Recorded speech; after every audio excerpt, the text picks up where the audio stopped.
bacain cerita followers ya. Kita bakal lihat ya cerita followers itu gimana. Oh my god, kamu jahat sekali. Kamu lebih jahat daripada si Pikni. Aku mau ceritain pengalaman mistis aku, Mas. Aduh, gila ya. Gue di sini mas sendiri, ya mistis lagi.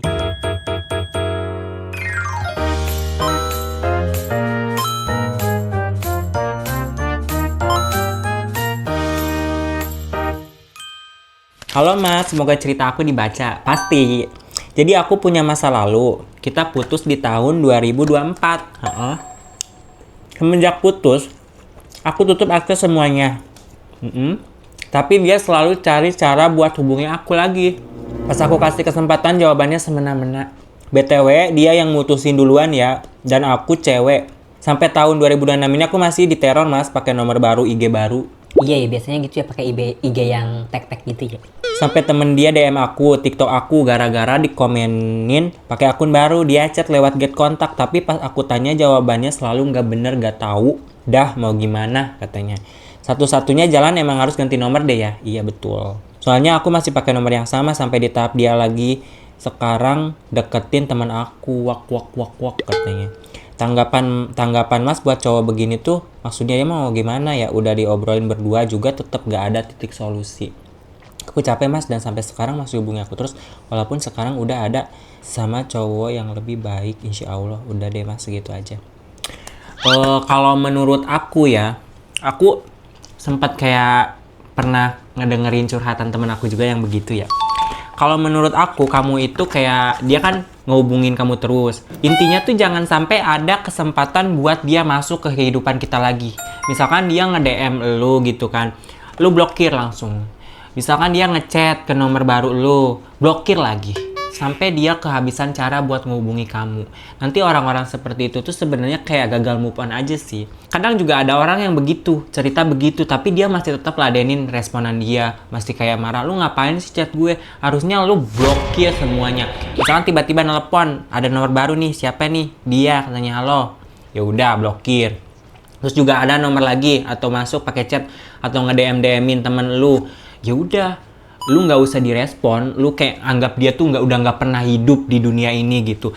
Lu tuh kayak datang apa aja blokir, langsung blokir. Pokoknya kalau ada nomor baru blokir walaupun nomor lu masih sama, karena kan menurut gue juga kayak sayang banget kan kita ganti nomor, ibaratnya nomor kita udah banyak disimpan di save di nomor orang gitu. Jadi ya udah kalau dia datang lagi blokir, nggak usah aneh-aneh, lu blokir pokoknya ya.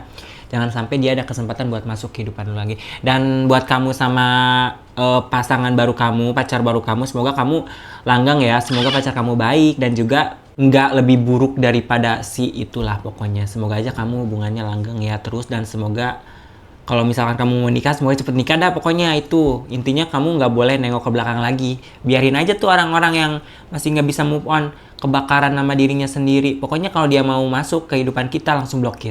Simple. Lanjut. Halo Mas Andri, iya, aku mau cerita boleh nggak? Boleh, tapi jangan hujat aku ya. Iya, kan nggak namanya. Aku pernah pelet suami orang. Iya, sesuai janji aku nggak boleh hujat. Sampai kita punya anak. Dia adalah anak orang ternama di tetangga desa aku. Dia ganteng, tinggi, badan keker, dan punya profesi sebagai polisi katanya. Dia sudah menikah, punya istri dan 2 anak. Aku janda mas. Iya. Aku sering kayak penyempetin waktu buat lihat dia di rumahnya. Kadang dia nggak pakai baju sambil cuci mobil, bikin aku sang. Gue nggak expect deh baca-bacain cerita gini. Kayak apaan dah? Aku cari semua sosial media dia, tapi semuanya dipegang istrinya. Ya ngapain sih? Pada suatu ketika aku gak berkesempatan untuk bertemu dengan dia langsung. Ternyata bagian dari bikin-bikin surat kepolisian ya. SKCK kali ya. Aku mampir ke kantornya untuk bikin surat-surat itu. Dia ganteng banget. Dari deket aku langsung jatuh cinta. Dari dulu walaupun kita nggak pernah kenal sebelumnya, pada suatu hari aku memutuskan untuk cari relasi buat kenal dia. Oke, nyari-nyari orang gitu yang kenal dia, terus lu mau masuk kehidupan dia gitu ya. Dan kesempatan itu ada. Ceritanya panjang tapi langsung pada intinya ya. Aku ke dukun bawa foto dia dan celana dalam dia. Gila lu. Dapat celana dalam dari mana sih? Celana dalam dia yang aku curi di jemuran rumahnya. Maling lu, maling celana dalam. Maling mah uang rakyat. Dan ya, aku pelet dia sampai sewaktu ketika dia bener-bener nyari aku lagi dan kita berdua berskandal melakukan banyak hal dan orang-orang tahu perselingkuhan kami. Bangga juga lu.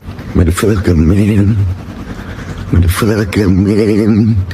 Tapi namanya pegawai sipil, dia nggak bisa berpoligami dan aku dinikahi siri dan memiliki satu anak dari kita. Kita bahagia, saling cinta. Sekian dan terima kasih sudah baca. Emang sih namanya orang kalau udah berambisi itu suka ke hal-hal yang di luar nalar. Dia pengen dapetin sesuatu tapi dia nggak tahu kalau sesuatu itu milik orang, nggak boleh ditiru ya begitu. Tapi aku juga nggak bakal ngejudge kehidupan dia, jadi kayak ya udahlah itu urusan lu gitu, mau lu jadi selingkuhan atau jadi istri yang kedua mungkin. Karena juga menurut aku kayak nggak aneh sih, sebagian oknum-oknum tuh banyak yang begitu, nggak harus dipelet, yang penting kita cantik, seksi, deh ya, nggak usah kita pelet-pelet, kita cukup melintir aja di depannya gitu, tebar pesona, udah dia langsung tergoda. Sekarang banyak tahu oknum-oknum seperti itu, kayak lu tuh nggak boleh nikah lagi satu kali gitu seumur hidup kan, katanya kalau misalkan mau urus-urus perceraian gitu juga susah kan, banyak kan nikah siri. Banyak tahu kayak di TikTok dia nge-lab begitu ya, deketin cewek ngakunya kayak dia itu nggak punya istri, ternyata aslinya punya istri gitu sih. Itu mungkin oknum ya, tapi semoga untuk pria-pria di sana bisa jaga matanya, jaga perasaannya, jangan sampai kamu tergoda untuk selingkuh, atau kalau misalkan kamu dipelet, kamu tebelin lagi imannya, rajin sholat, pokoknya kamu deketin diri sama Allah deh, jangan ke hal-hal yang negatif. Tapi juga kita nggak tahu hasil dari perbuatan itu tuh kita kedepannya bakal gimana, apakah karmanya akan jatuh ke anak kita atau ke kamu sendiri, kita nggak tahu. Tapi sebisa mungkin selama kita hidup lakukan sesuatu yang baik, jangan pernah kita menzolimi orang, dan jangan pernah juga kita kayak ingin memiliki sesuatu tapi harus memaksakan dan melakukan hal yang buruk, bahkan merugikan orang lain. Itu nggak boleh ya, nggak boleh dicontoh ya kamu ya. Tobatlah pokoknya kamu. Lanjut, ini juga gila. Lu juga gila yang ngirim cerita. Aku pernah digilir majikan aku di Arab. Astagfirullahaladzim. Kayaknya segmen ini nggak usah diadain dah. Kayaknya ceritanya gila-gila semua. Maaf, ini emang aib aku, tapi aku pengen ceritain, jangan hujat aku ya. Semua cerita berawal dari aku yang nekat pengen kerja jadi TKW di Arab. Ya, aku punya suami dan 3 anak di rumah aku. Aku nekat pergi ke Arab karena sakit hati aku sering dijulidin mertua karena aku banyak anak yang umurnya berdekatan. Sedangkan suami aku kerja serabutan dan aku selalu disuruh ibu mertua aku untuk kerja ke kota. Misalkan jadi pembantu rumah tangga di kota atau jadi kuli cuci. Dan aku memutuskan untuk meninggalkan anak aku yang masih usia balita. Aku pergi ke Arab dengan tekad dan aku semoga bisa memenuhi kebutuhan anakku. Naas, ternyata di Arab, di sana orang-orangnya bejat, lebih bejat daripada binatang. Pada suatu hari aku dapat majikan perempuan yang benar-benar baik. Aku kerja udah kayak dianggap keluarga. Aku tinggal bersama pasangan suami istri yang belum dikaruniai anak. Pada suatu malam, karena majikan perempuan aku ini sering pulang larut, karena majikan perempuan aku ini pembisnis. Pada suatu malam, tiba-tiba majikan laki-lakinya masuk ke kamar aku. Lalu mendekati aku dan berkata yang aku artikan pakai bahasa Indonesia. Layani aku. Jangan bilang madam atau ibu bos, nanti aku kasih uang lebih. Dan seketika aku tidak bisa menolak karena majikan aku benar-benar natap dengan tatapan tajam. Aku sama dia berbuat pada malam itu, yang lebih aku kaget ternyata rasanya lebih enak daripada rasa suami aku. Dari rasa punya suami aku, dia lebih besar dan tahan lama. Kejadian itu berulang kali sampai akhirnya rekan-rekan majikan laki-laki aku bertamu di rumah ini. Kemudian mereka tiba-tiba mengajak ke tempat yang keempatnya masuk ke kamarku. Aku kaget dan bertanya, ini kenapa kok tuan-tuan pada masuk kamar saya? Ya lu ngapain juga, orang tiba-tiba masuk biarin aja. Kenapa nggak kayak jangan gitu? Ngapain disilakan?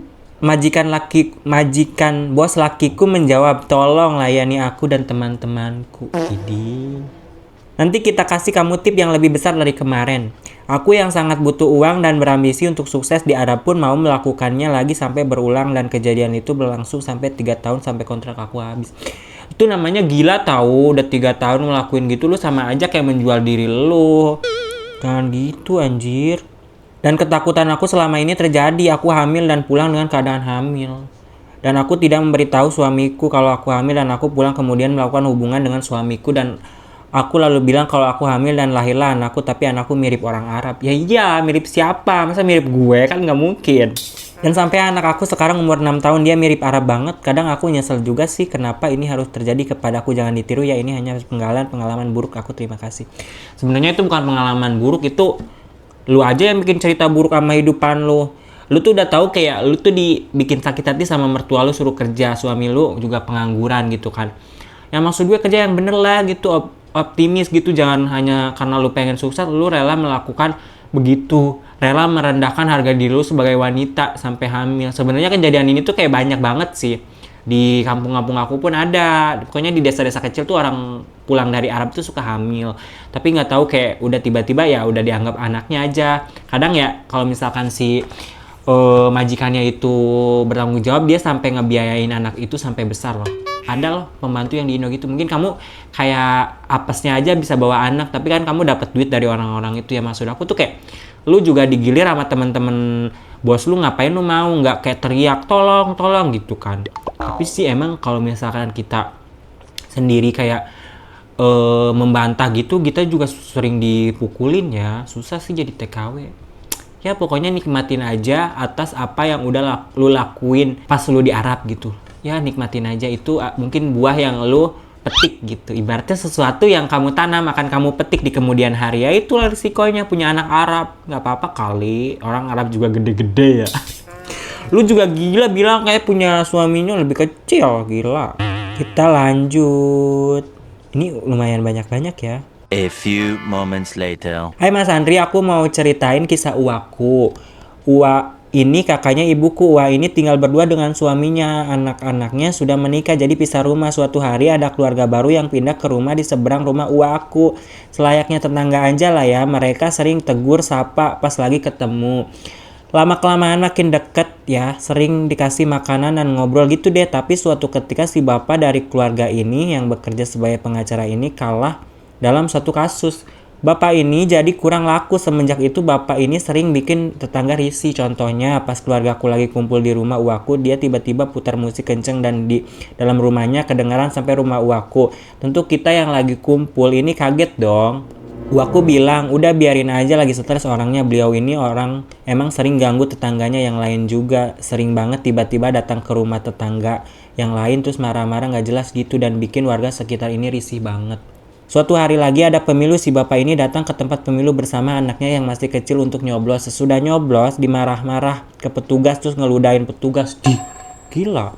Bapaknya ngeludahin orang. Anak ini malah ikut ngeludah juga. Terjadilah adu mulut si bapak dengan petugas. Si bapak ini kalau adu mulut pasti bawa-bawa pasal sama ayat kita, nggak banyak warga pada datang ke situ, rame lah tempat pemilu ini semua, sampai ada warga yang dipanggil polisi. Tetangga yang kerusuhan sama bapak ini tuh sebenarnya udah sering banget laporin bapak ini ke polisi, sampai polisi tuh udah kewalahan ngadapin si bapak ini. Semenjak itu tetangga udah jarang banget keluar rumah karena males lah ketemu si bapak ini. Di depan rumah si bapak ini ada CCTV milik dia memang. Jadi kalau ada orang yang lewat dia pasti keluar dan marah-marah sama orang lewat situ. Udah beneran gila deh kayaknya. Suatu hari suaminya Ua ini lagi sholat asar berjamaah di masjid. Selesai sholat biasalah bapak-bapak ini chit-chat dulu di depan masjid lah. Tiba-tiba nongol si bapak ini marah-marah ke suami Uaku. Dipisahin lah sama bapak-bapak yang lain karena syok dan punya penyakit jantung juga. Suami Uaku ini pingsan langsung dibawa ke rumah sakit sama warga. Menurutku ini udah parah banget sih. Sampai ada tetangga juga yang pindah daerah lain. Ternyata tetap aja udah pindah pun masih sering disamperin bapak ini. Kirain bakal tenang hidup setelah pindah, malah makin parah. Sampai si bapak nyamperin tempat kerjanya. Risih banget kan. Akhirnya keluarga ini lapor polisi. Tapi lagi-lagi polisi pun udah turun tangan. Tetangganya yang pindah ini pun harus pindah ke daerah lainnya. Pindah-pindah kerja karena udah risih parah. Kali ini mereka benar-benar ketat, gak ngasih tahu tempat tinggalnya ke siapapun. Kebetulan tetangga ini temannya ibuku. Teman ibuku ini jadi sering keluar tuh pakai masker karena takut diikutin sama bapak ini. Setelah pindah lagi akhirnya aman. Aku pernah sekali ketemu si bapak ini, tapi aku nggak sadar kak, dia tiba-tiba datang ke toko keluargaku sama anaknya. Lumayan sial karena saat itu hanya ada ibuku. Aku di toko, si bapak ini nanya di rumah baru dan tempat kerjanya teman ibuku. Sampai maksa gitu dan ibuku bilang kalau dia benar-benar gak tahu. Untungnya kakak di situ lagi rame, ada TNI yang lagi istirahat habis latihan dari gunung gitu. Alhamdulillah ada pembeli yang datang. Ibuku juga bisa ladenin dia. Si bapak ini akhirnya pergilah karena gak ladenin ibuku, sekaligus takut kali ya karena pembelinya ini TNI. Sekian ya ceritanya, maaf kalau loncat-loncat dan kurang enak dibacanya. Alhamdulillah sekarang aku udah pindah dan gak diganggu lagi. Gak tahu juga apakah ini bapak ini masih tinggal di situ atau enggak. Minta doanya ya, semoga si bapak segera sadar dan merugikan orang dan gak merugikan orang lain lagi. Makasih Mas Andi udah mau baca. Kalau begitu sih kayaknya dia emang apa ya, psikisnya keganggu kali. Dia kayak mentalnya udah keganggu, udah gila kali. Soalnya kadang ada juga begitu tuh orang yang apa ya, yang kayak kalah dalam satu hal gitu terus tiba-tiba gila, terus kayak ngebenci banyak orang, jadi omongan satu kampung. Biasanya banyak begitu sih. Tapi ya orang begitu nggak mungkin sadar. Orang gitu tuh kayak ya udah dia mungkin gila kali kalau misalkan sampai ngelakuin kayak gitu. Waktu itu tuh ada tuh yang kejadian di apa tuh di kota Madiun ya, apa mana tuh yang di Jawa Timur itu kan, yang kiai itu kan, kalau tahu itu juga sebenarnya aku nggak tahu siapa yang salah, siapa yang problematik, apakah orang yang pindahan dari rumahnya atau emang si kiainya itu. Tapi kiainya katanya sekarang udah meninggal ya, ditahan di kantor polisi, dan dia di kantor polisi kayak kena sesak napas gitu terus tiba-tiba meninggal. Dan gitu juga sebenarnya kita nggak tahu siapa yang salah ya waktu itu. Cuman kayaknya mirip-mirip tuh orang-orangnya begitu. Kayak orang-orang tuh ada yang tinggal di komplek-komplek tapi suka nutup jalan tuh. Itu gimana sih ceritanya? Kayak apaan gitu dah. Tapi mungkin ini karena durasinya udah panjang banget ya. Jadi mungkin segitu dulu ya kita bacain ceritanya. Next aku bakal bacain cerita lagi karena ini mungkin bakal kepanjangan gitu ceritanya. Nanti aku bakal ceritain lagi cerita kalian yang udah kalian kirim ya. Terima kasih buat kalian yang sudah menonton.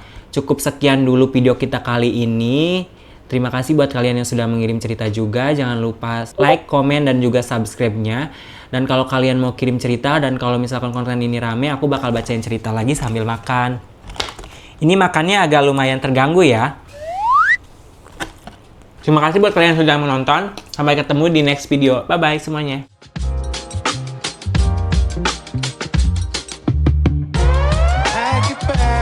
For the weekend, I just booked our flight.